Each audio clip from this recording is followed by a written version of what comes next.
Gen Z, alam nyo ba kung anong laruan ito? Hinisdi as in, hindi? O sige, flex namin ha.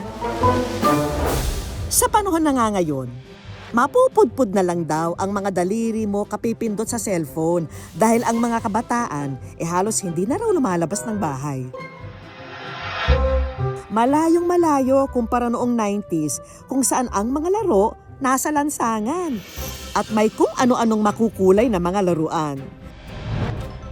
Gaya na lang ng trumpo at parachute.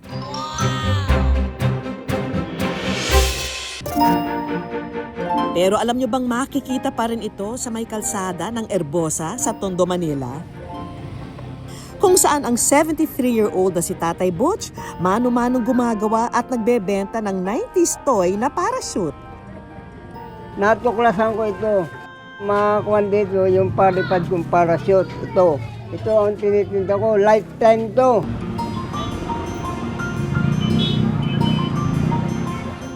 Alas 6 ng gabi, nagsisimulang magbenta si Tatay Butch ng laruan na sinasamahan niya rin minsan ng panindang prutas. Sa isang araw daw, nakakagawa si Tatay Butch ng nasa 20 piraso ng parachute sa halagang 5 piso kada piraso. Ang binta ko ngayon dito, 5 piso. Pagka tinawalan nito ng ko, wag lang bababa sa 3 piso. Kasi mahirap din maggawa nito. Pero ang problema, hindi na raw ganong mabenta ang mga laruang gaya ng parachute. Kung kaya minsan, ang naiuwi lang niya, 100 piso. Ay, swerte na kung maka 500 ako. Kasi minsan 100, 50. Ayos na yun. Tapos binibigay ko sa asawa ko. Sa kabila nito, patuloy pa rin daw si tatay sa pagbebenta. Ang pagmamahal daw kasi niya sa mga laruan, may hugot. Siya raw kasi mismo, hindi naranasan ang maglaro ng mga ito. Maaga raw kasi siyang namulat sa pagtatrabaho bilang mangingisda sa Batangas. Hindi ako nakapaglaro nung araw. Kasi lagi ako nasa playa. Kaya kahit sa pagbebenta lang ng laruan, nahihil na raw ang inner child niya.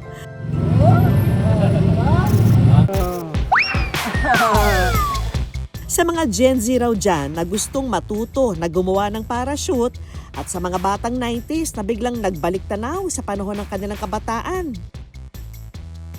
Sasampulan daw tayo ni Tatay Butch gamit ang plastic, tali at itong tau-tauhang laruan. Kung anong haba nito, yun din ang laki nito. Gaganon ko siya, ganon. I-overlap ko siya dito, yan. Saka hinatak ang tali sa mismong sundalo. Kapag nagpantay na ito, iipitin lang daw ni Tatay Butch ang sundalo sa kanyang bewang at isa-isang itatali sa 4 na sulok ng plastik. Titingnan mo kung may buhol. May di ba? Wala. Ayan, may instant laruan ka na. Ganon mo na lang siya, Sige na nga mga Gen Z, subukan yung magpalipad ng parachute. Yung kamay mo, itataas mong ganon. Saka mo bitawang ganon. Pumunta na saan. O kaya, iayon mo siya sa hangin. Ayun, tingnan mo. Pumunta na doon sa taas eh. Ay, pumunta na sa taas. Pumunta na. Ay, pumunta na sa taas. Pumunta na doon sa kabila. Parang lumilipad na rin sa saya si Tatay Butch sa pagtuturo. Aayon mo siya hangin. Gaganon mo siya. Ganon. Ganon mo. Yan, ganon. Yan.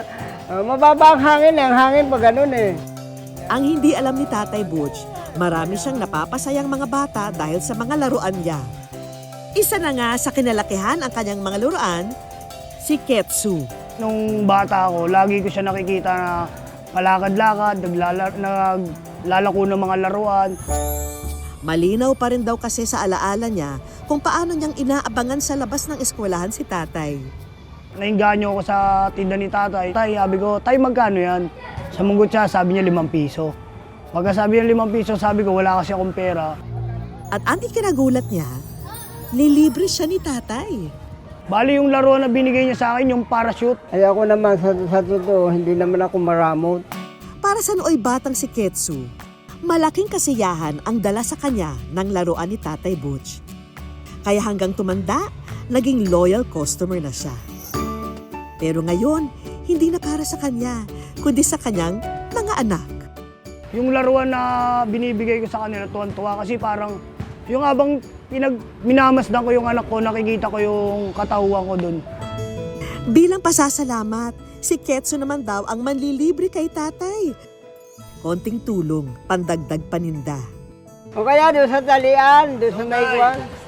Basta, Ay, kahit saan talaga eh. meron Aka, akong regalo para sa'yo. ito? Akin na ito. Oo, tayo para Ah, sa'yo yan. saan mo ko? Ay, mga ano. Ay, ito mga. Ito. Kuha ito, tautuhan. Ay, ito ang parachute. Ito, kuha ito, tumba-tumba. Tumba-tumba, Oh, alam mo rin yan, tumba-tumba tay. ito. Mabili ito sa mga bata. Oh, Ate, ganyan. yung Marami binili ko akong sa'yo. ganitong ginawa. Naalala mo yung ate, binili ko sa'yo. Diyan ako nagkapera.